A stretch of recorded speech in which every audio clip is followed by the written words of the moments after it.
un país salmonicultor, ¿ya? Pero el salmón tampoco es una especie que viva en aguas chilenas, es una especie introducida.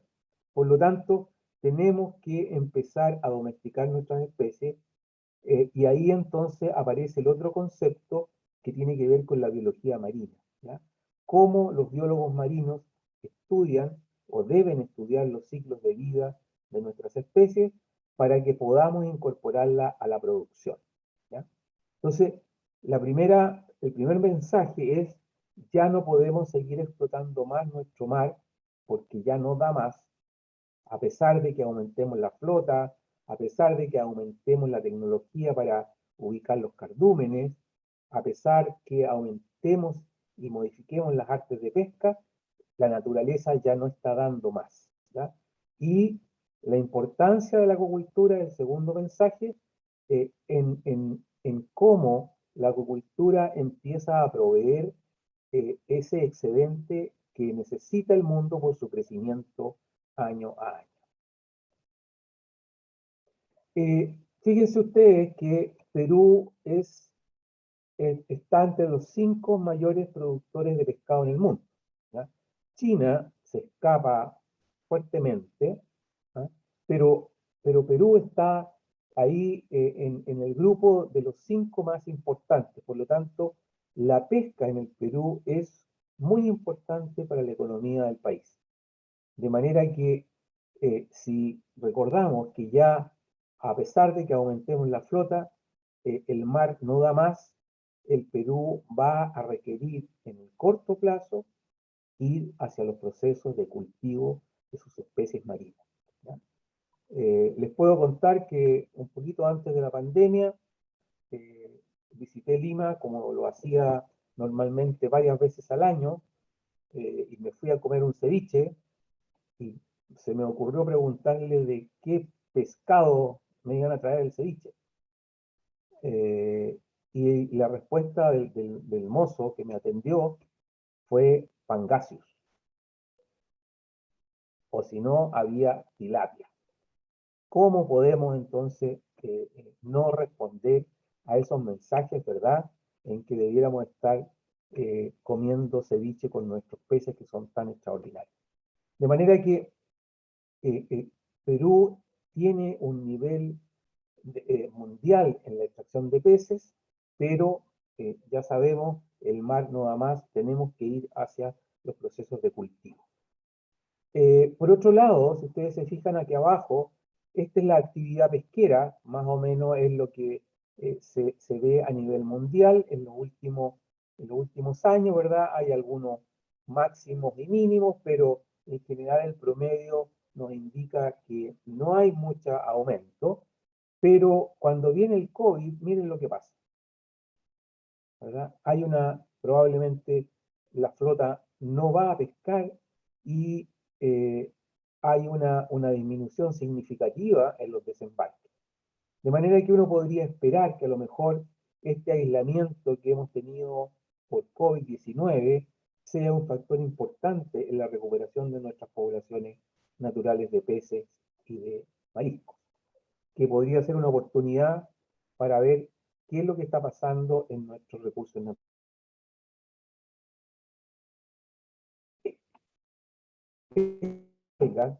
Les quiero mostrar que también hay tremendas oportunidades en función de la demanda en los mercados internacionales. Este es un trabajo que ha sido publicado recientemente en una revista muy importante, pero solamente les quiero llamar la atención, aquí hay un montón de nombres, qué sé yo, pero el año 97 solamente en algas se extraían 36.000 toneladas. En 20 años después, solo 20 años después a nivel mundial, estamos en las 112, en los 112.000 toneladas de algas a nivel mundial. Y hay algunas que nos interesan y que son muy importantes y que debiéramos nosotros ir hacia los procesos de cultivo, como por ejemplo todas las algas pardas que consume mucho Japón y los países asiáticos, los kelps, las lesonias, macrocystis, ¿verdad? gracilaria, que también tenemos nosotros, ¿verdad? Y que se transforman en una tremenda oportunidad para los pescadores artesanales en función probablemente de procesos de acuicultura a pequeña escala.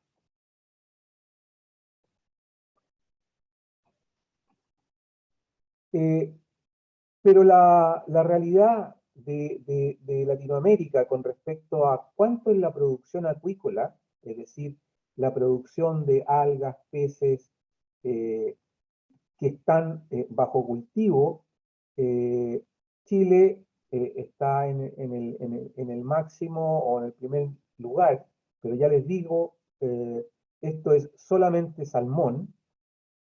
Perú está muy abajo, y probablemente sea un par de peces de agua dulce, algo sobre algo de ostiones y un poquito probablemente de macrocistis en la parte centro-sur.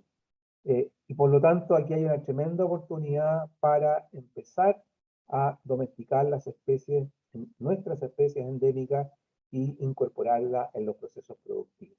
En general, Latinoamérica, aparte de los salmones que produce Chile, contribuye muy poco a la producción acuícola mundial. Y este es un modelo que debiéramos tener en consideración cuando nosotros veamos nuestras realidades pesqueras, nuestro desarrollo de pesca artesanal, nuestra posición como ciudadanos con respecto a nuestros ecosistemas marinos costeros, ¿ya? Cuando nosotros tenemos abundancia de stock, generalmente coincide con bajas capturas, pero también coincide con un esfuerzo de pesca bastante disminuido.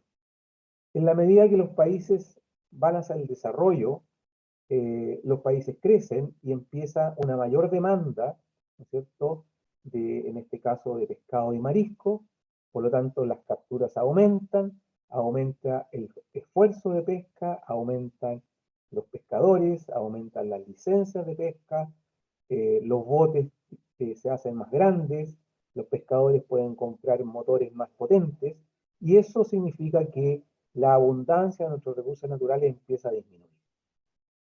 Y en la medida que estas curvas se crucen, ¿verdad?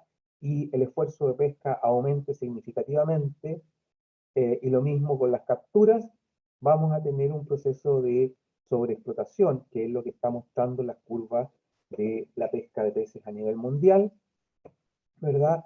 Y tenemos entonces una disminución muy importante de nuestros stocks naturales, de nuestras poblaciones naturales. Los pescadores, ¿no es cierto?, a través del esfuerzo de pesca, empiezan a estancar sus ingresos y las capturas también empiezan a disminuir. Por lo tanto, tenemos, para poder recuperar esos stocks, ¿no es cierto?, esta abundancia de nuestras poblaciones naturales, debemos hacer algunas estrategias, debemos impactar de alguna manera nuestra actividad pesquera, ¿verdad?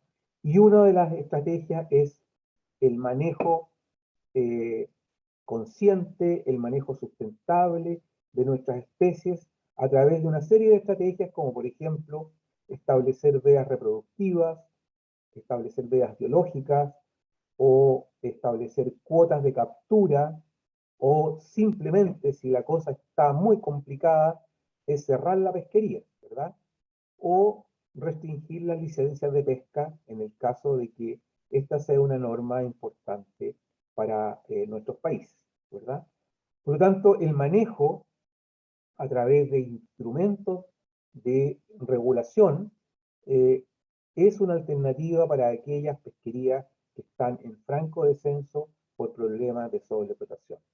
Por lo tanto, el Estado va a tener que intervenir, establecer a través de estudios, ¿verdad?, las estrategias para establecer el manejo y los pescadores y la población deberá tener eh, algunos deberes, ¿verdad?, con respecto, por ejemplo, a no comprar peces y mariscos que están en veda, tendrán otros derechos, ¿verdad?, importantes, pero debemos trabajar en conjunto con el Estado, con los organismos correspondientes, para establecer estrategias que nos permitan recuperar nuestras poblaciones naturales, ¿verdad? Sacar de esa sobreexplotación y establecer un mejor nivel de nuestros stocks naturales. Eso es muy importante entenderlo, ya sea como pescador artesanal, pero también como usuario de los recursos naturales. Sin duda que otra alternativa para recuperar nuestras poblaciones sobreexplotadas va a ser la acuacultura. Por lo tanto, durante estas semanas y las que vienen, estaremos conversando sobre algunas estrategias para poder hacer acuacultura a pequeña escala, ¿no es cierto?, en comunidades pesqueras locales, sin necesariamente tener gran infraestructura, pero que nos permitan ir recuperando esas poblaciones que están tan sobreexplotadas por nosotros mismos, ¿verdad? Pero es importante considerar que el pescador artesanal es parte del ecosistema. Por lo tanto, bien o mal, tiene que estar siendo parte de la solución. Y por lo tanto participando en todas las actividades que tengan que ver con la recuperación de los stocks naturales a través de estrategias de manejo y conservación de nuestros recursos marinos. ¿Ok? Algunas definiciones básicas que me gustaría quedaran muy claras en este curso básico de, de biología y un poquito de ecología y un poquito de cultivo. Esto va a ser como una pachamanca, un poquito de todo. Entonces, la primera definición básica que me gustaría que tuviéramos muy claro es nuestro escenario macro, nuestro gran escenario de las costas del Pacífico sureste, que es la corriente de Humboldt o la corriente peruana-chilena. Esta es un ecosistema tremendamente productivo y está dado por esta corriente que viene desde el sur, ¿verdad? Que avanza de sur a norte y baña todas las costas de Chile, Perú y parte de Ecuador.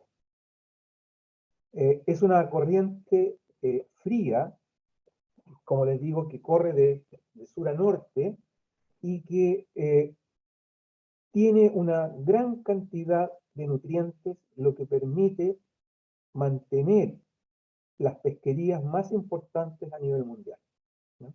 Tanto en el Pacífico Sur como en el Pacífico Norte ocurren las grandes pesquerías.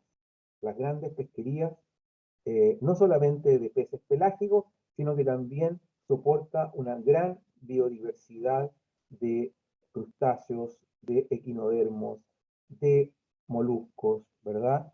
Y que tienen además un crecimiento rápido y tienen, producto de esta corriente, un ecosistema tremendamente productivo. Recién Washington nos decía, parece que viene la niña. Bueno, la niña parece ser la condición normal, es decir, la condición en que el promedio de temperatura superficial del mar se mantiene a una temperatura cercana entre los 14 y los 16 grados, ¿verdad? Y se caracteriza por ser un ecosistema, cuando domina la niña, un ecosistema frío, ¿ya? Mal llamado frío por la niña, no sé, simplemente es el opuesto al niño, ¿ya? El niño es una corriente de agua cálida que viene desde el Ecuador y por unas condiciones de viento, por condiciones de corriente submarina, en algún momento que no podemos ni predecir, excepto con algunos pocos meses antes hoy día a través de boyas oceanográficas, pero no lo podemos detener. Baja por el hemisferio sur y sube también por las costas de México y California, y se mete entre medio de la corriente fría de Humboldt y el continente, desplaza la corriente de Humboldt y establece un ecosistema cálido hasta muy abajo en el hemisferio sur, generando condiciones tropicales y subtropicales que son a veces muy perjudiciales para muchos recursos marinos, pero también a veces es muy beneficioso para otros, ¿ya? Para las algas es dramático, es terrible, cuando esta cuña entre el continente y la corriente fría de Humboldt, que baja, ¿no es cierto?, hacia las costas de Chile, crea un ecosistema tropical, subtropical, y aumenta la temperatura superficial, a veces en más de 3 grados. Además, este ecosistema cálido se caracteriza por tener bajos contenidos de oxígeno, bajos contenidos de nutrientes, y se producen además grandes movimientos de agua, mucho oleaje, grandes tormentas. Entonces, para las algas, con poco alimento, la temperatura debilita las estructuras de fijación a las rocas, y después vienen estas tormentas, entonces se produce una gran mortalidad, especialmente de los güiros, las algas pardas, los aracantos, ¿verdad? Y se produce una gran mortalidad. Por otro lado, cuando ocurre el fenómeno del Niño, algunos moluscos como pulpos y como conchas de abanico producen desoves masivos y constantes, y aumenta la productividad en varios órdenes de magnitud, de manera que ahí hay efectos positivos muy importantes, ¿ya? Pero en épocas en que podemos decir que son normales y que están más asociadas a bajas temperaturas, es decir, a eventos de la niña, las condiciones son de alta productividad, con altos contenidos de nutrientes y con puntos muy importantes en algunas zonas de la costa, tanto de Perú como de Chile, que se producen lo que se llaman los afloramientos costeros, que son el ascenso de aguas de profundidad que vienen con bajas temperaturas, ricos en nutrientes y que fertilizan ciertos sectores de la costa de nuestros países. Y eso es lo que hace que tengamos una gran biodiversidad de mariscos, de peces costeros y también de peces pelágicos, ¿verdad? ¿Ustedes saben por qué se llama el Niño esta corriente cálida que viene desde el Ecuador? Porque entra a las costas 24 de diciembre. Exacto, exacto, muy bien. Se llama el Niño porque se pensó cuando se describió en los 80, se repite, ¿verdad? En épocas de Navidad, por lo tanto es el Niño Jesús que viene, ¿no es cierto? Pero este niño era medio malo, medio dañino, porque ha generado grandes daños, no solamente a nivel de poblaciones marinas, sino que por las tormentas que produce, grandes inundaciones, grandes eh, arrastres de tierra por las lluvias, ¿verdad? De manera que es un fenómeno que tiene una larga data. Hay registros de 2000 años en que por análisis de sedimentos se ha podido demostrar que esto es un fenómeno recurrente que tiene una periodicidad entre 7 y 10 años. Eh, Sin embargo, durante los últimos 30, 40, o yo diría desde los 80 en adelante, hemos tenido no más de 3 niños intensos. El del 82-83, el del 90-91, 97-98. ¿Ya? De manera que este es nuestro gran ecosistema, este es nuestro escenario. Yo no tengo aquí los puntos de Perú, pero les puedo mostrar que, por ejemplo, en lugares como Antofagasta, Iquique, Coquimbo, Concepción, Valdivia y Chiloé, hay grandes puntos de afloramientos costeros que hacen que se tenga una gran productividad de recursos marinos en este nivel. Sin embargo, también la sobrepesca es una realidad para todos nuestros recursos pesqueros. El otro gran escenario que tenemos que manejar son nuestros ecosistemas costeros. ¿Ya? Ecosistemas costeros que generalmente son rocosos, son expuestos al oleaje, difíciles de manejar, difíciles de sembrar si quisiéramos hacer acuacultura, difíciles de restaurar si quisiéramos mejorar nuestros stocks. De manera que, si bien es cierto, tenemos ecosistemas costeros súper productivos, la geografía es tremendamente abrupta, peligrosa de trabajar, y los pescadores lo saben mejor que uno, ¿verdad? Sin embargo, cuando hablamos de ecosistemas costeros y hablamos de un enfoque ecosistémico, tenemos que considerar a todos los organismos que están en el sistema.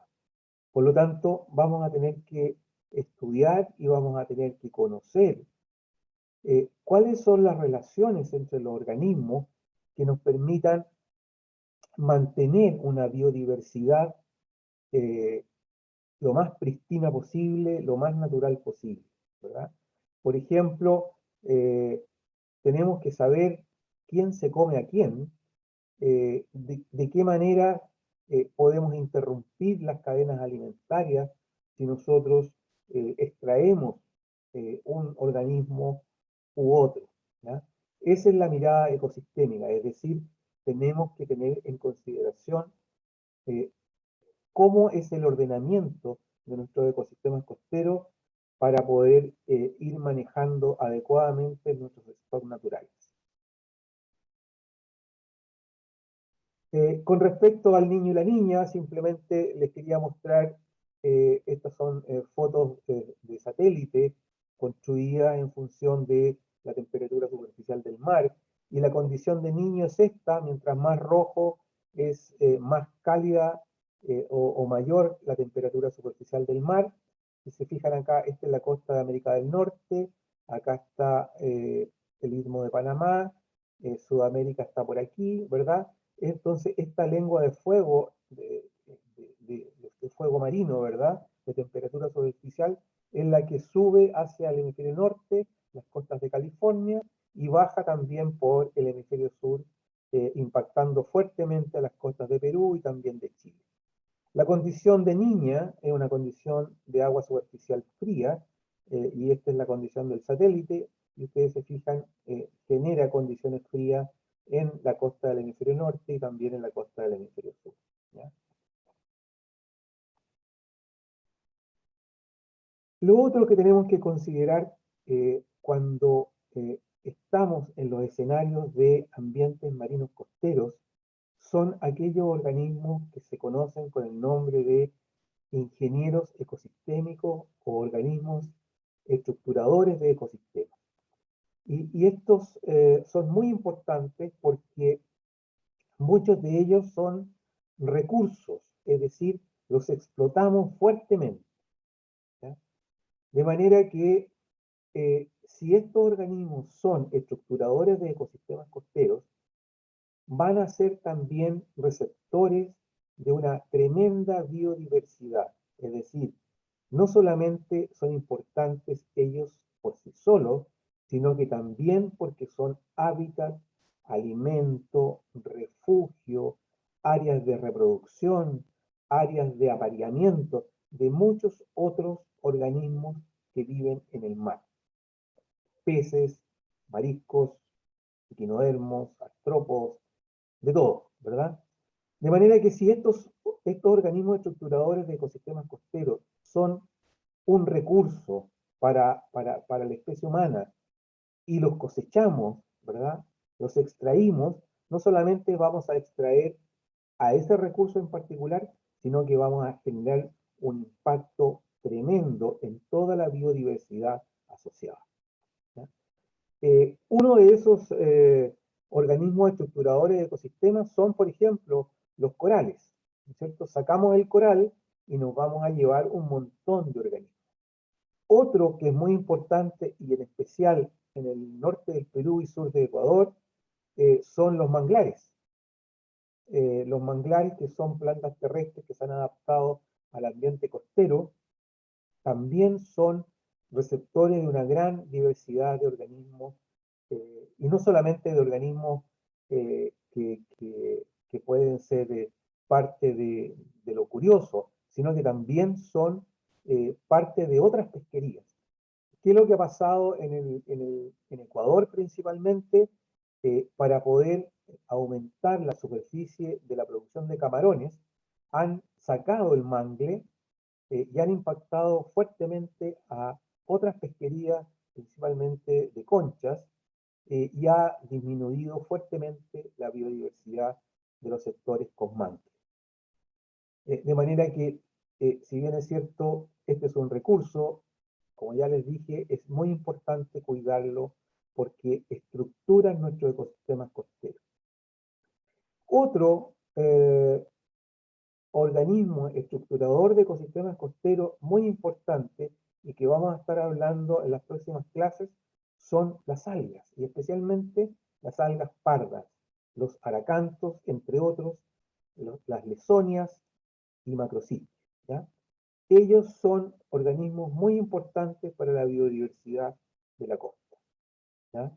Y esta es una foto de hace muchos años, pero es un bosque de macrocystis, donde la biodiversidad es extraordinariamente alta, y cuando nosotros cosechamos esto, nos vamos a llevar gran parte de esa biodiversidad porque va a ir asociada a estas algas y se va a perder.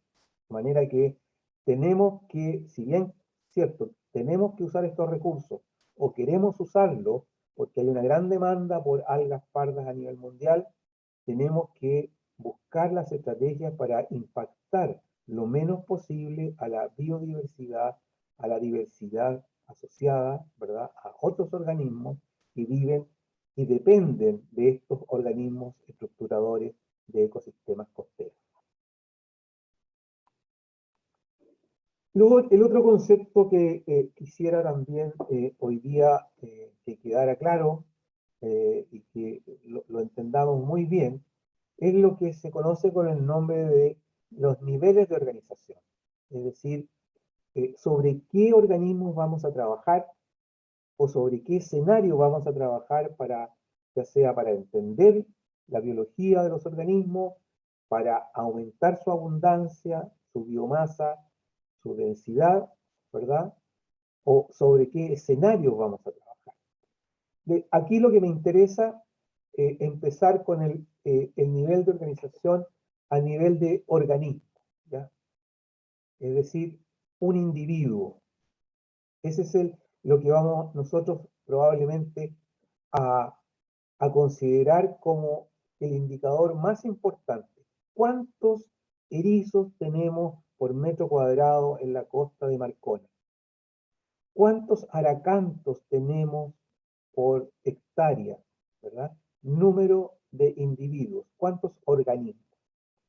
Entonces, es muy importante para poder ir vigilando nuestras poblaciones, entender e identificar cuál es el individuo, ¿ya?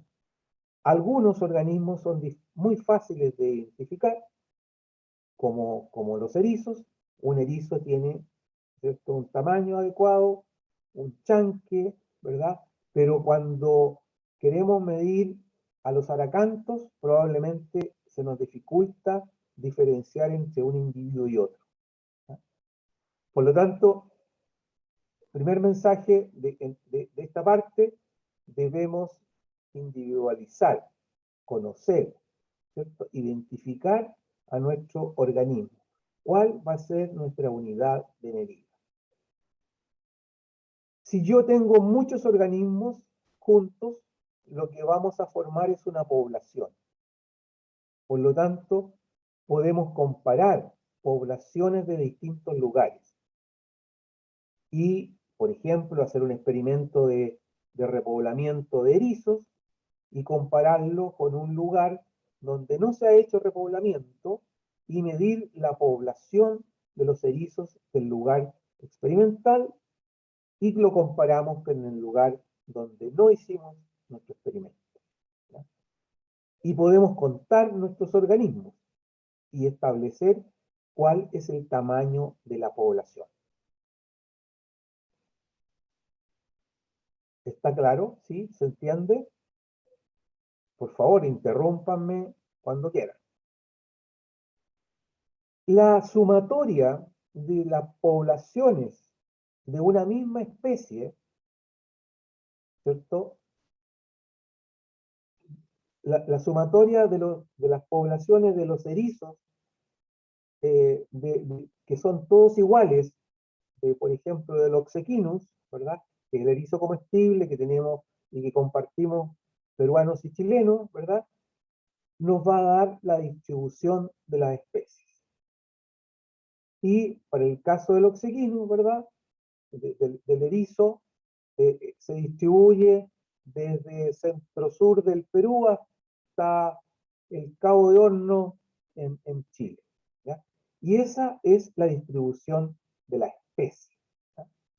Una especie, entonces, es un grupo de organismos que son capaces de cruzarse entre sí, ya sea a través de reproducción sexuada, directa o indirecta, y que tienen descendencias, y esa descendencia es fértil. ¿Ya? Esta es una definición muy utilitaria de lo que es especie, hoy día es un poco más complicado, pero la distribución de organismos que se parecen, que son iguales, que se reproducen entre sí y que tienen crías fértiles, tienen una distribución determinada. Los erizos, como les decía yo, Loxequinus, esa especie que es comestible, está desde el centro-sur del Perú hasta el Cabo de Horno. Hay Doctor, algunas especies, ¿sí? una consulta. Usted habla del erizo y habla de repoblamiento. En Chile, ¿cómo se llama? Para poder recuperar un banco natural de erizo, y, ¿de dónde se han abastecido las semillas? ¿Simplemente del medio natural o lo han producido a través de un hatchery? En Chile se ha producido a través de hatchery. ¿Nos podría explicar esa partecita un poco para que los compañeros entiendan? Claro, pero cuando lleguemos a esa parte, vamos a hablar de erizos, ¿ya? Pero me interesa que manejemos algunos conceptos generales, ¿ya? Para que todos tengamos una visión de nuestro escenario en donde vamos a trabajar. ¿Ya, Washington? Entonces, voy a guardar tu pregunta para la última media hora de la clase, para terminar con estos conceptos. ¿Me permites eso?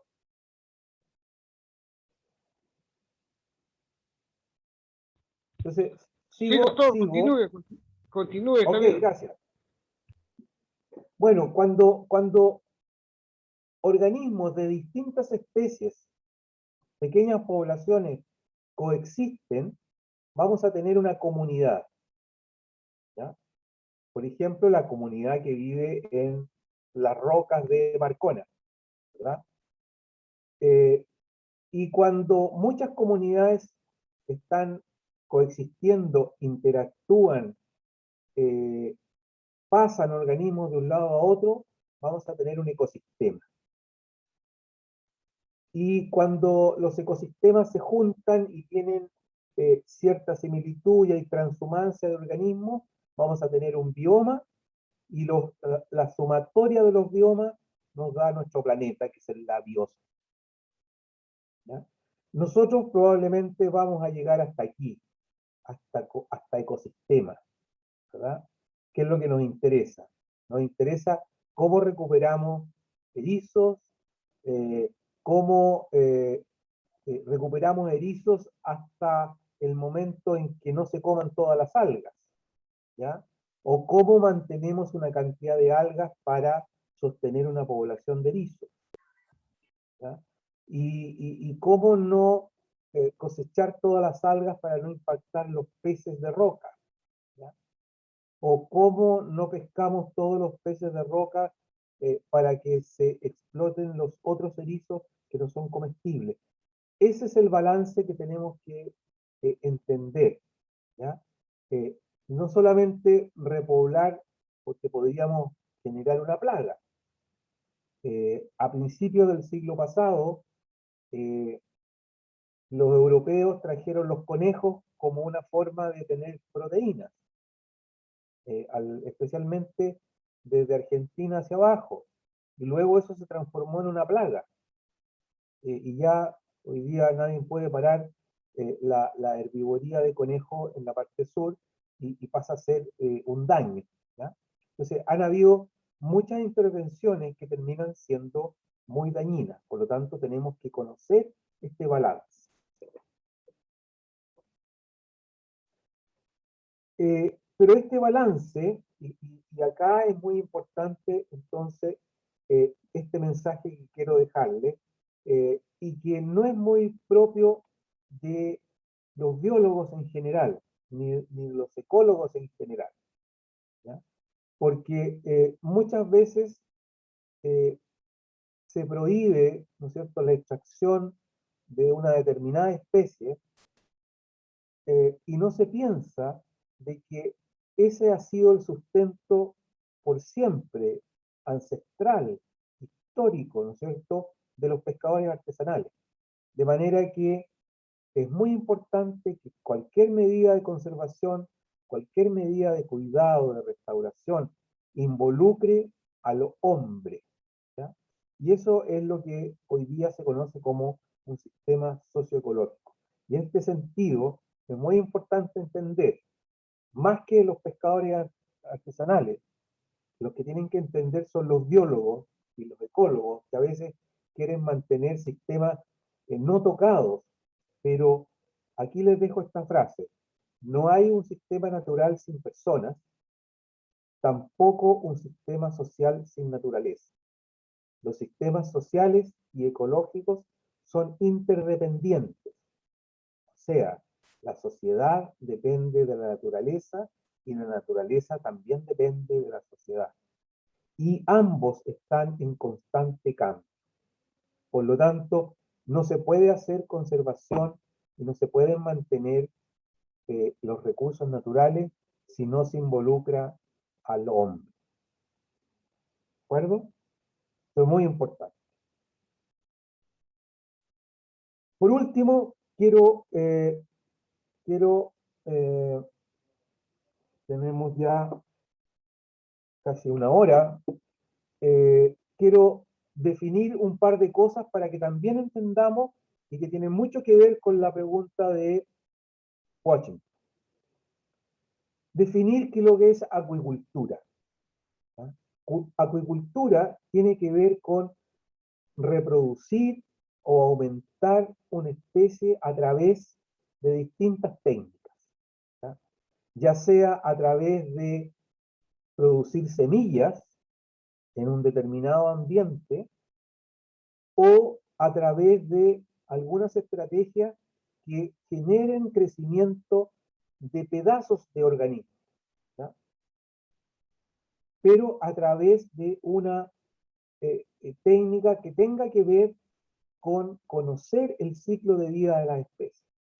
Hay algunas que podrán duplicar su cantidad, su biomasa, a través de una estrategia de tipo vegetativa, como lo hace Gracilaria, ¿verdad? Pero otros necesitarán algunas estrategias más sofisticadas, que necesariamente signifique estudiar el ciclo de vida y reproducir esos organismos en algunas condiciones controladas, quizás la mayoría de las veces fuera del mar, especialmente en las primeras etapas. De eso vamos a hablar y a eso le vamos a llamar acuicultura, ¿ya?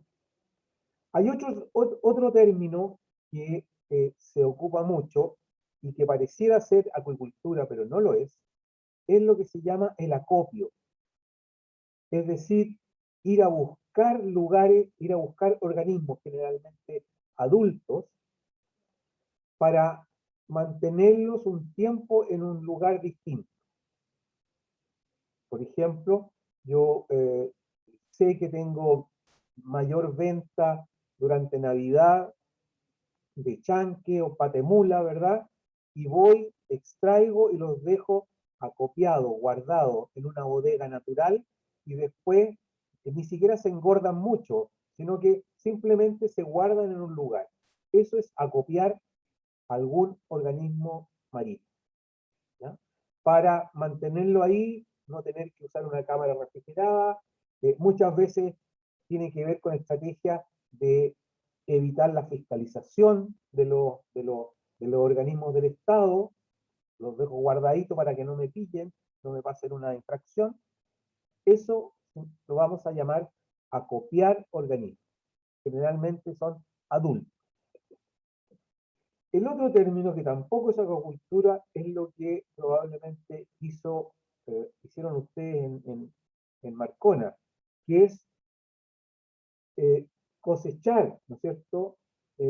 Recolectar organismos pequeños y tratar de engordarlos y ponerlo en condiciones de mayor cantidad de alimento para eso, para que se engorden y a lo mejor crezcan y además produzcan nuevas semillas en forma natural, ¿ya? Y a eso le vamos a llamar engorda y es una estrategia que puede ser usada en algún lugar para aumentar, ¿no es cierto? O cambiar las condiciones eh, por ejemplo, los erizos. Yo sé, Washington me contó que en un lugar estaba muy flaco, las gónadas estaban muy pequeñas y a alguien se le ocurrió que podíamos llevarlo a otro lugar y engordarlos y con eso aumentar el tamaño de las gónadas, por lo tanto tener un producto de mayor valor agregado. Pero tampoco eso es acuicultura, ¿ya? O sea, es una engorda. Lo otro, que ya lo había mencionado cuando definí un poco acuicultura, es lo que vamos a llamar el crecimiento vegetativo, que es especialmente para algas, en que podemos establecer a través de haber conocido el ciclo de vida, que si yo corto pedazos de ciertas algas, esas algas en el medio marino, amarrados a una boya o plantadas en terreno, en sustrato blando, o a través de cultivos en líneas, en longline, ¿no es cierto?, con boyas, esas algas vuelven a crecer, ¿cierto? Y si en el día cero, pongo 300 gramos, en el día 90 voy a tener 3 kilos, ¿ya? Eso no es una reproducción sexuada, sino que es un crecimiento vegetativo. Lo mismo que nos pasa con el pelo, con las uñas, ¿verdad? Simplemente crece. Y eso sí se puede entender como un cultivo, ¿verdad? Y como un proceso de acuicultura, ¿ya? Pero en general, ¿cierto? Y tenemos que estudiarlo, tenemos que ver cuáles son aquellas que crecen vegetativamente y cuáles son las que requieren de reproducción sexual, ya sean plantas o animales, ¿ya? Por ejemplo, sabemos, porque hemos estudiado el ciclo reproductivo y la historia de vida de Lesonia, de Lesonia nigrescens, así como se llamaba antiguamente. Hoy día sabemos que se llama, para el caso de ustedes, Lesonia berteroana. Para el caso de macrocistis, para el caso de Lesonia trabeculata, sabemos que no es posible reproducirla a través de crecimiento vegetativo, porque estas lesonias son más animales que plantas. Necesariamente tenemos que generar reproducción sexual. Por lo tanto, probablemente vamos a necesitar un hatchet. A diferencia de lo que puede pasar con la chicoria, con Dracanthus, con el yuyo, ¿ya? Que probablemente podemos generar alguna estrategia para crecimiento vegetativo, ¿ya? Y lo mismo pasa con Gracilaria y con Gracilaropsis, otras algas que tienen crecimiento vegetativo casi en forma exclusiva, casi no hay plantas con estructuras sexuadas. Por lo tanto, toda la reproducción es de tipo vegetativo. Ok, voy a darles un ejemplo y voy a dejar de compartir para que conversemos y probablemente conversemos sobre lo que Washington preguntaba.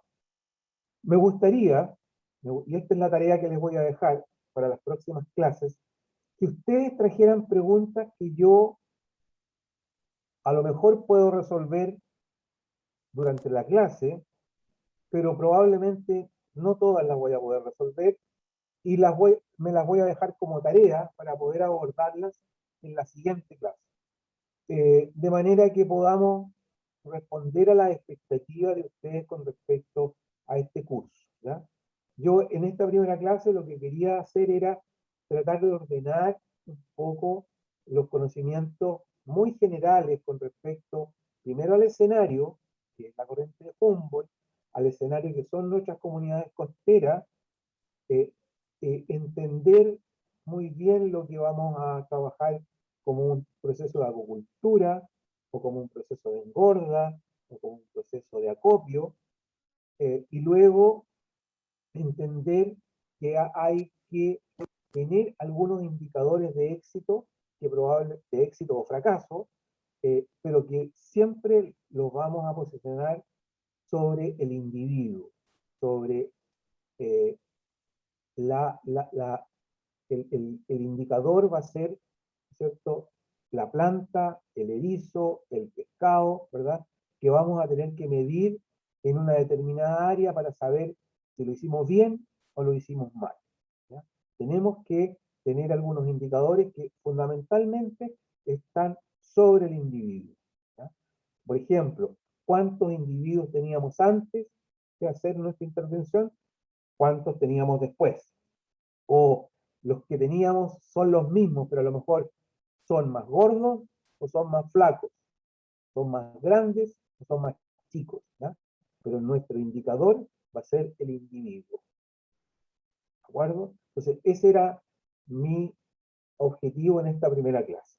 Entonces, yo les voy a poner algunas preguntas que habría hecho yo como estudiante, ¿ya? Por ejemplo, ¿qué especie me interesa conocer? ¿Me interesa conocer los tiburones? No, porque en Marcona no hay tiburones a lo mejor. Pero sí me interesa el erizo, el pulpo y no sé qué más, porque no me acuerdo todo lo que comí cuando anduve por ahí, pero hace tanto tiempo que ya no me acuerdo. Entonces ustedes tienen que decirme, profe, me interesa conocer esta especie. ¿Qué se sabe del pulpo? ¿Qué se sabe del erizo? ¿Cómo lo han hecho en otras partes del mundo? Etcétera, ¿ya? Esa es una pregunta que ustedes debieran hacer como estudiantes, ¿ya? A mí, ¿ya? Y yo les diré, no tengo idea, pero la próxima clase se la respondo. ¿Podemos aumentar la densidad o la biomasa? Cuando hablamos de densidad, es el número en un determinado espacio que conocemos, ¿ya? Por ejemplo, ¿cuál es la densidad de personas por metro o por kilómetro cuadrado en la zona de Marcona? ¿Ya? Entonces vamos a tener que contar en un kilómetro cuadrado cuál es la densidad, es decir, número de personas por kilómetro cuadrado. ¿Cómo creen ustedes que será la densidad por kilómetro cuadrado en Lima en comparación con Marcona? ¿Cuál tendrá mayor densidad? ¿Lima o Marcona?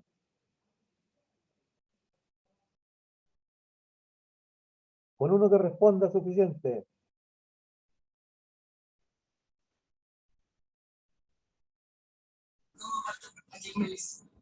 Lima, Lima, ¿no es cierto? claro, Lima, mucho más claro. cantidad de habitantes. Hay mucha más cantidad de habitantes. Entonces, es un indicador, ¿ya? Entonces, cuando yo les diga, ¿cómo les fue con el experimento de acopio o de engorda, ¿no es cierto? ¿Cuál es la densidad antes o después? Entonces ustedes van a decir, hay mayor número de erizos por metro cuadrado ahora que antes del experimento. Entonces, cuando hablemos de densidad, ese es el indicador. Número de algo, número de pescado, número de erizos, número de algas por metro cuadrado, kilómetro cuadrado, hectárea, ¿cierto? Alguna unidad de área. ¿Ya? Entonces, y la otra medida que es muy importante, que también lo entiendan, es lo que nosotros llamamos la biomasa, ¿ya? Que es lo mismo que la densidad, pero en vez de número, en peso. ¿Ya? Porque a lo mejor los números se mantienen igual, pero el organismo que estamos cultivando, acopiando, engorda más, por lo tanto, tiene una mayor biomasa. Entonces la estrategia que ocupamos es buena. ¿De acuerdo? Entonces, la pregunta que yo hubiera hecho como estudiante, oiga, profesor, ¿qué técnicas podemos o qué estrategias podemos usar para aumentar la biomasa de alga en la costa de Marconi? ¿Qué estrategia podríamos usar o qué técnica podríamos usar para aumentar la densidad de pulpos en la costa de Marconi? ¿Ya? Es unas preguntas que yo habría hecho a un profesor eh, eh, para conocer, para que él se oriente por dónde va la entrega de conocimiento, ¿cierto? Para que las dos partes, los estudiantes y los profesores, quedemos contentos. Y la última, cosas que no hayan quedado claras, ¿ya? Que a lo mejor hoy día muy tímidamente todavía no quieren abrir los micrófonos, pero yo creo que vamos a agarrar confianza más adelante. Y digo, profesor, ¿sabe? No me quedó claro la diferencia entre acopio y engorda. ¿Me lo podría explicar nuevamente? Entonces, ahí donde quiero que ustedes también tengan toda la confianza para que podamos hacer un buen uso de este tiempo y de estas clases. Ok. Voy a dejar los últimos minutos, voy a dejar de compartir y me gustaría que conversáramos un poco, ¿no? Con respecto a lo que hemos conversado ahora, a las dudas que podrían haber y a algunas preguntas que ustedes quisieran hacer y que ojalá yo pueda responder.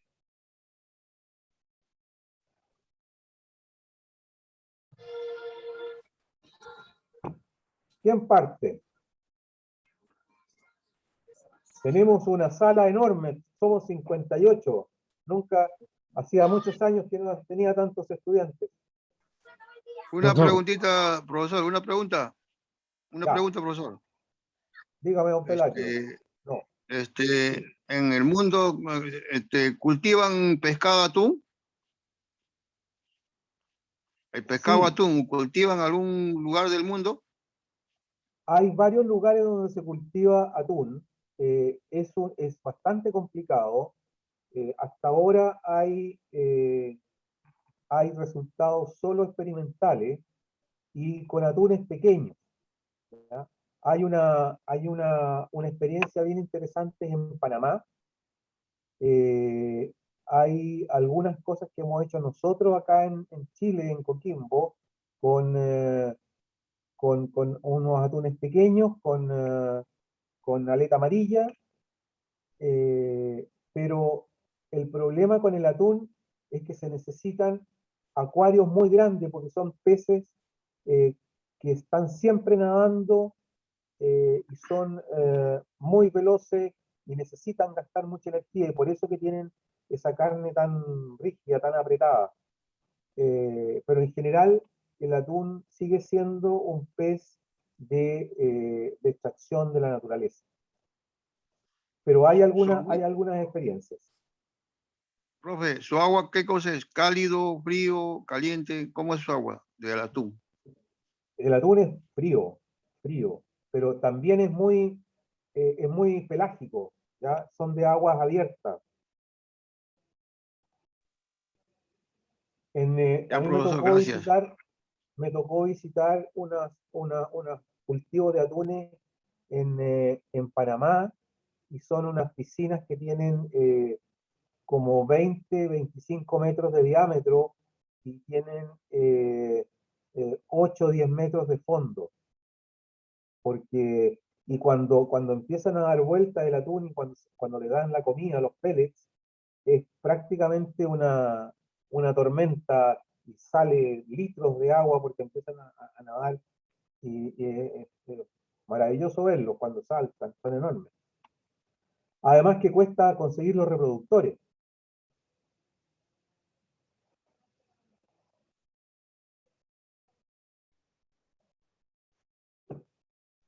Washington me había preguntado sobre los erizos. Washington, haga la pregunta ahora. Me quedo dormido. Sí. Aló, doctor. Sí, cuénteme.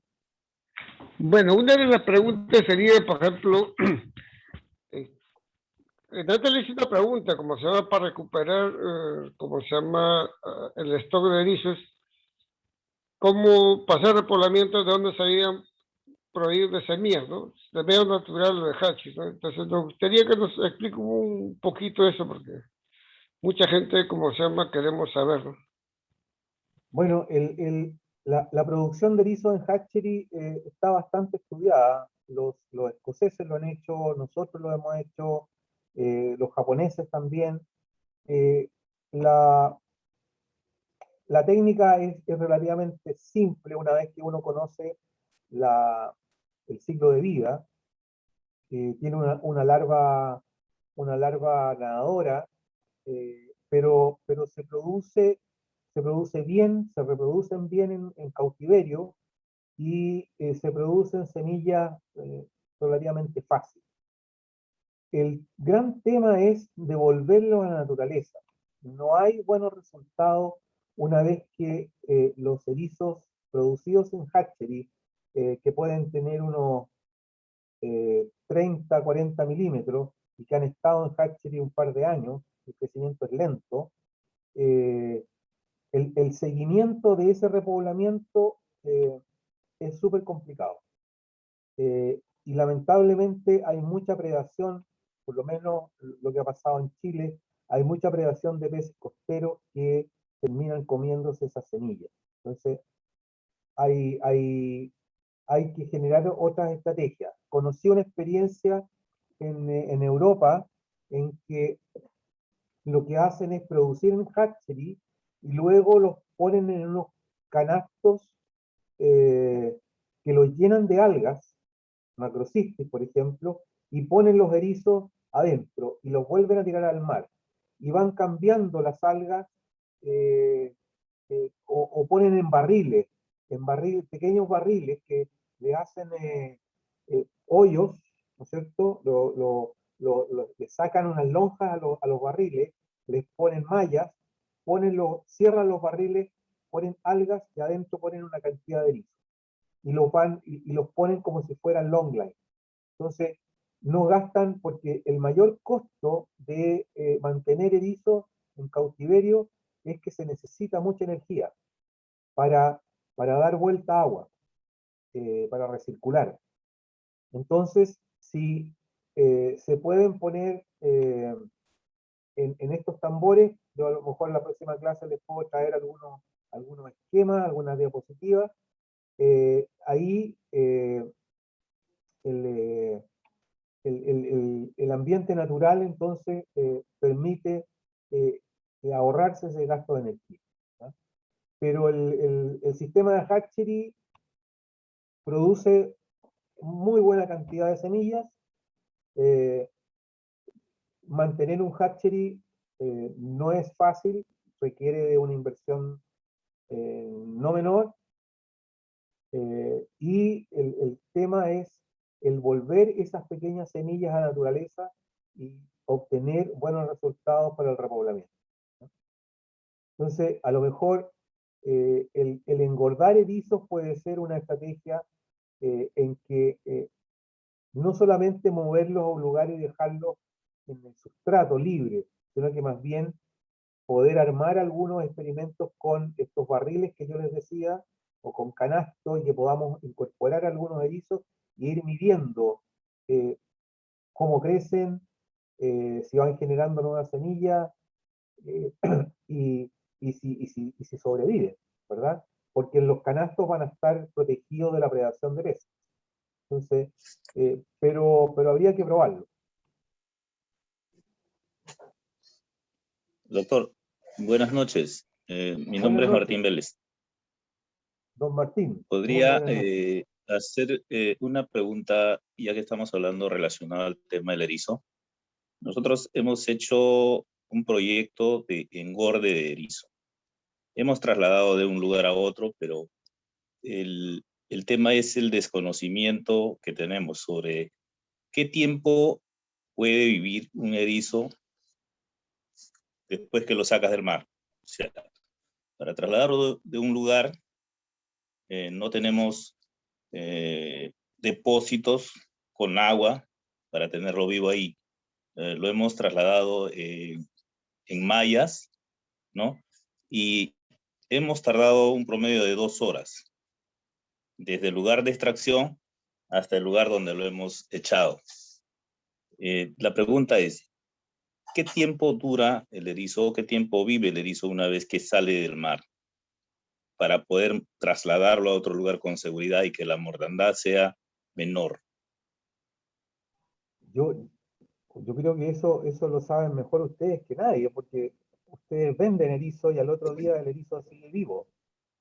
Yo creo que 2 horas es para nada es más que adecuado, digamos. Uh-huh. Lo que sí yo creo que hay que trasladarlo con no solo, porque el erizo solo en canastos va a perder muchas espinas, va a perder mucho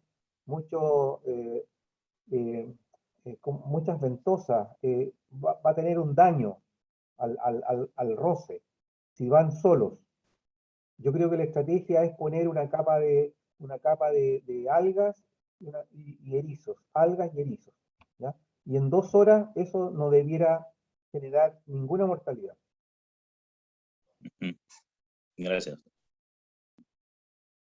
E incluso porque el lugar también es súper importante tenerlo determinado antes de hacer la engorda. De dónde lo vamos a sacar y a dónde lo vamos a poner, ¿cierto?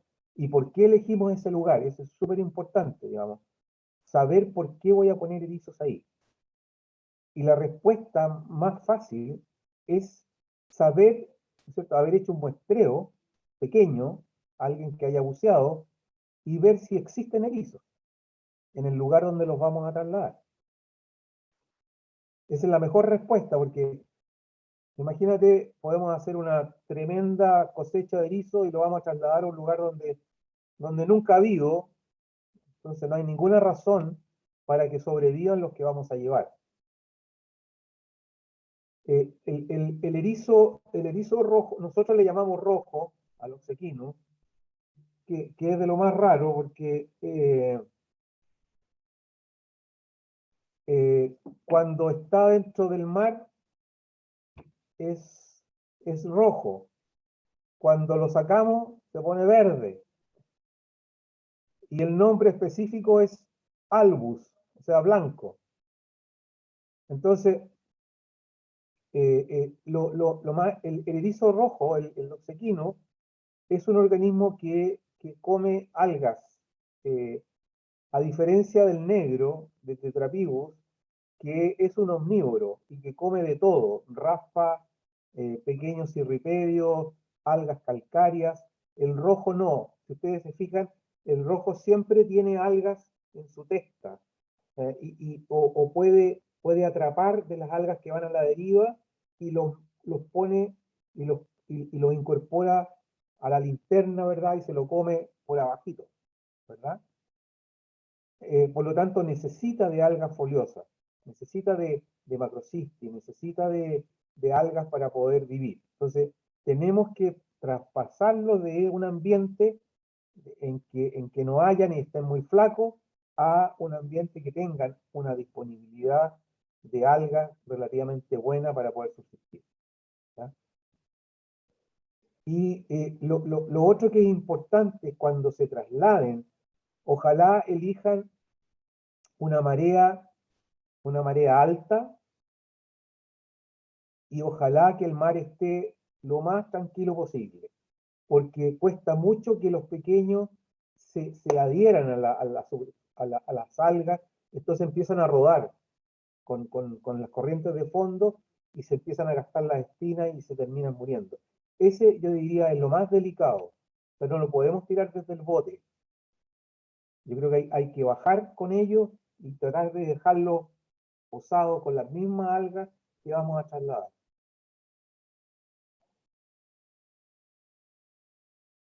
Doctor, muy interesante su apreciación sobre este tema y nos quita, bueno, al menos a mi persona, nos ha quitado una duda que teníamos con respecto a ese tema, más que nada el traslado, la conservación del erizo, desde el punto de extracción hasta el punto de echado, ¿no?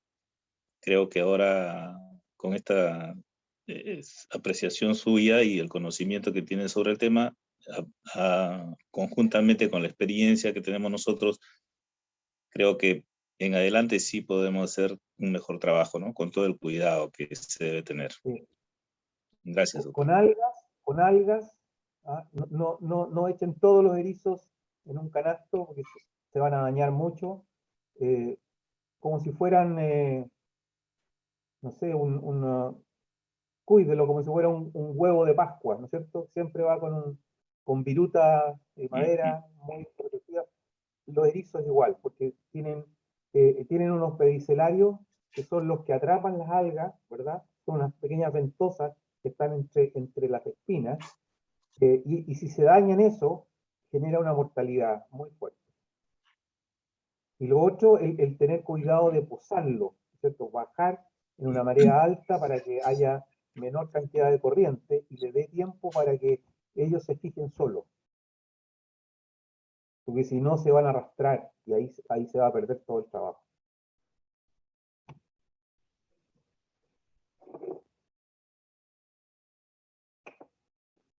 ¿Hay más preguntas? A ver, doctor Julio, hay una pregunta en el chat que dice, ¿Ya? en relación al erizo, ¿desarrolla bioacumulación de algún contaminante o elemento? Y si existe un método de purificación. La verdad que los procesos de bioacumulación tienen que ver con cuál es el elemento que podría bioacumularse, ¿ya? Habría que tener cuidado de dónde se extraen los erizos y qué es lo que hay cerca que produzca un elemento o un proceso de contaminación. En general, cuando se habla de bioacumulación, se habla de metales pesados. Y si es que hay alguna minera cerca, si es que hay algún puerto de embarque de graneles, habría que hacer eso, ¿no? Pero no necesariamente si yo, por ejemplo, voy a decir una tontera, pero creo que se va a entender el ejemplo. Si yo tiro una locomotora que es de fierro al mar, eso no significa que voy a contaminar el mar con fierro, porque ese tipo de fierro no es biodisponible, por lo tanto, no puede ser incorporado por los organismos. Entonces, la respuesta es, habría que saber qué proceso contaminante está cerca del lugar donde se extraen los erizos. Por otro lado, lo que se come del erizo es la gónada. Por lo tanto, es probable que los metales pesados más bien se fijen en otros órganos que en la gona. Entonces, pero habría que hacer algún tipo de análisis. En general, yo te diría que los erizos siempre son bien recibidos en los mercados asiáticos y no ha habido una detección o una devuelta de materia prima desde Chile y Perú. Pero siempre hay que estar vigilando sobre los eventuales procesos de contaminación que tienen nuestros recursos marinos, ¿ya? Yo estoy seguro de que si hacemos un análisis de metales pesados de algas en el norte de Chile, vamos a encontrar enorme y altísimos índices de metales pesados, porque ahí es donde está la gran minería. Ahí está el litio, está el cobre, está el fierro, y entonces hay procesos naturales de orogénesis que arrastran metales pesados hacia el mar. Los niveles de arsénico son altísimos. Pero eso es así en la naturaleza, ¿no? Hay algunas cosas que se pueden depurar, principalmente los filtradores. No sé si los erizos, yo creo que sí se pueden, porque el erizo, dependiendo de lo que coman, el color de las gonas es distinto. Uno puede cambiar ese color amarillento, turgente de las gonas, si cambia la fuente alimentaria. Así que uno podría a lo mejor depurar si hubiera algún proceso de contaminación.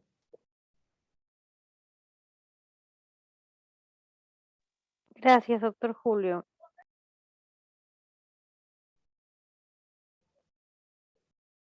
Aquí dice: la alga caulerpa invadió la bahía de Pisco en Paracas. Complicado eso. Creo que hay que estudiarlo. Hay que estudiar porque caulerpa es una especie de invasora, y generalmente cuando caulerpa se mete, empieza a disminuir la biodiversidad de otros organismos bentónicos. Así que sería bueno que alguien, el Estado, el IMARPE, alguna universidad se hiciera cargo de eso y lo documentara. Es súper importante.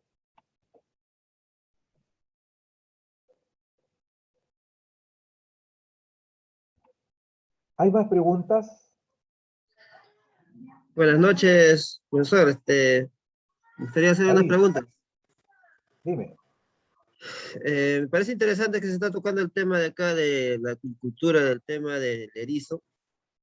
Y si bien es cierto, también acá en Marcona, como pescadores, queremos desarrollar e incrementar la biomasa, incrementar la productividad de los recursos. En este tema del erizo me está quedando un poco de dudas.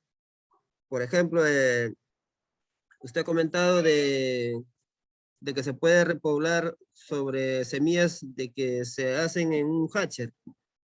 Yo tengo entendido que a veces esas semillas que se traen en el hatcher a veces solo se cultivan digamos, en tanques, algo así, o se pueden, o sea, ¿cuál es la tasa de mortandad de que cuando se ponen a un espacio natural? También he escuchado por ahí que también cuando hacen ese tipo usan ese tipo de semillas, podría mutar la especie, y por eso que recomiendan hacer el cultivo en unos tanques, ¿no? Entonces, quisiera que me aclare esas dudas, a ver si tiene conocimiento. Bueno, David, vamos a tener una clase especial para cultivo de erizos. ¿Ya? Entonces, la metodología y todo eso lo vamos a conversar, porque vamos a conversar sobre cultivo de algas, cultivo de erizo, cultivo de pulpo, ¿ya? Entonces, la cosa más específica la vamos a ver ahí. Lo que sí te puedo decir es que los procesos de cultivo en condiciones controladas, en hatchery, no modifican a los organismos, ¿ya? Por el contrario, uno puede ir haciendo selección de aquellos organismos que tienen mejor rendimiento, ¿ya? Y eso es una forma en que se ha hecho mucho en la agricultura, ¿ya? Y en la ganadería.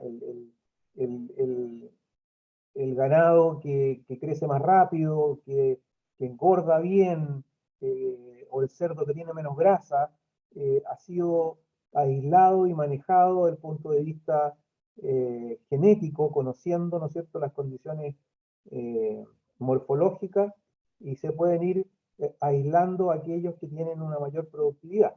Así que desde ese punto de vista, yo te diría, es un mito, no se modifican las especies en cultivo. Por el contrario, se pueden ir fijando las condiciones más favorables para generar organismos más productivos. Lo otro es que cuando se devuelven al mar, la mortalidad es muy grande. Y por eso que en general los procesos de repoblamiento son complicados y no son siempre lo más exitoso que uno quisiera. ¿Ah? Así que yo creo que esto tiene que ver mucho con las condiciones que los pescadores conocen de su propio terreno, ¿ya?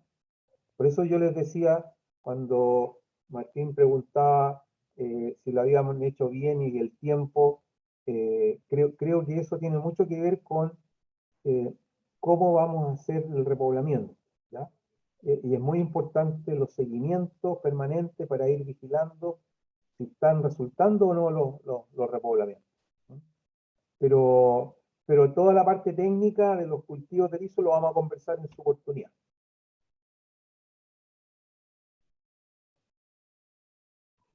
Gracias por su respuesta, profesor. Bien, creo que estamos en el tiempo. Si no hay más preguntas, podría haber una más.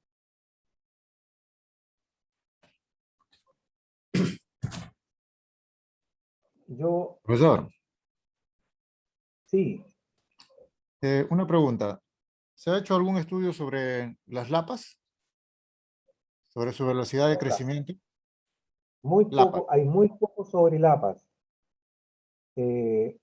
Tenemos bastante claro la taxonomía, la diversidad, pero hay pocos estudios sobre lapas, ¿ya?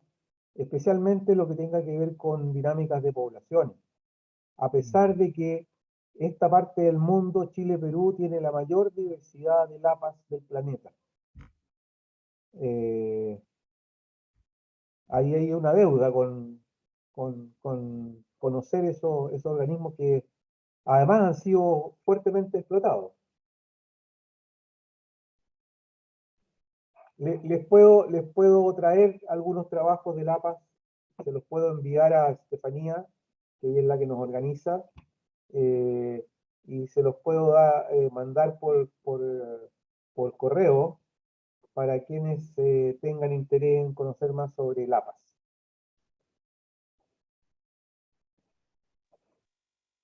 Profesor, buenas noches. Una consulta. Dígame, Luis. En el transcurso de que va avanzando el curso, ¿se tiene programado hacer la biología de cada especie, no? Porque, por ejemplo, como lo estaban hablando los compañeros, del erizo, saber toda su biología, ¿no? De la lapa, del barquillo, del pulpo, ¿no? Tener conocimiento de todo lo que es la biología de cada especie. Sí, vamos a hacer unas clases sobre la biología básica de algunas especies, no de todas. Pero vamos a hablar del erizo, vamos a hablar del pulpo y vamos a hablar de las algas, fundamentalmente de las algas rojas y de las algas pardas, ¿ya?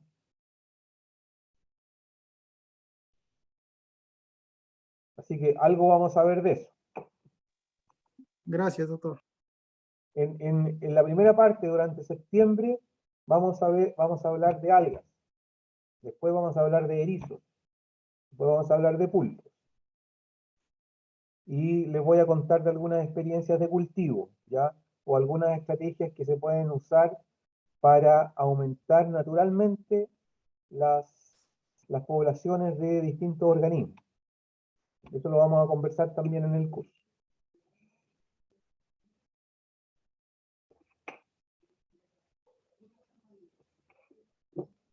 Bien, por mi parte, les agradezco esta gran asistencia. Hay 53 personas en la sala. Me gusta mucho el interés que demuestran. Espero que se mantenga durante el curso y no se olviden de la tarea, ¿ya? De traer preguntas, de participar y de poder conversar y poder resolver, ya sea durante la clase o la clase siguiente, las inquietudes que ustedes van teniendo. Doctor Julio, buenas noches, ¿qué tal? Muchas gracias por la exposición y gracias también por atender a las consultas de los participantes y muchas gracias a todos porque hemos tenido la hora y media que estamos ya conectados, nos hemos mantenido estables con más de 50 participantes en línea, así que creo que hay mucha expectativa y como ya les mencionábamos también a los participantes que nosotros tenemos todo el interés de poder brindar los conocimientos que los apoyen a ellos para el desarrollo de su actividad. Y ellos nos van a ayudar a nosotros haciendo todas las preguntas posibles para que podamos aprovechar al máximo cada sesión con usted. Doctor Julio, yo solamente le quería hacer una consulta tal vez para que los participantes puedan ir preparando las preguntas para la siguiente sesión. ¿Con qué tema vamos a empezar en la siguiente sesión? No sé si con erizo o macroalgas, para que ellos puedan ir ahí preparando todas sus consultas. Vamos a empezar por algas, porque si queremos cultivar erizos o engordar erizos, vamos a tener que primero saber de lo que comen. Gracias, doctor. Así, entonces, vamos a empezar sí. por algas, pero si hay preguntas de erizo, de pulpo o lo que sea, que las traigan, porque eso me permite ir preparando algunas cosas para las clases futuras, ¿ya? Pero el primer módulo es algas, así que septiembre, algas, ¿ya? Y yo espero que el bicho se acabe luego, que tengo unas ganas de ir a Lima y a Marcona. Ojalá podamos hacer alguna experiencia presencial el próximo año.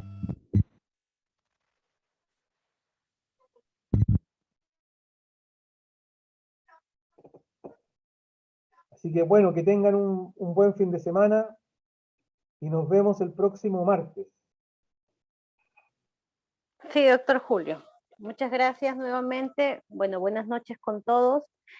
Yo a través del grupo de WhatsApp que tenemos les voy a ir alcanzando la información que el doctor Julio me envíe y también si hay alguna consulta o alguna información yo también se la voy a trasladar al doctor Julio. Y ya nos estamos comunicando. Buenas noches con todos. Buenas noches. Buenas noches. Muchas gracias por la asistencia. Con todos. Buenas noches. Buenas noches con todos. Buenas noches. Gracias, Estefanía. Buenas noches, profe. Buenas noches.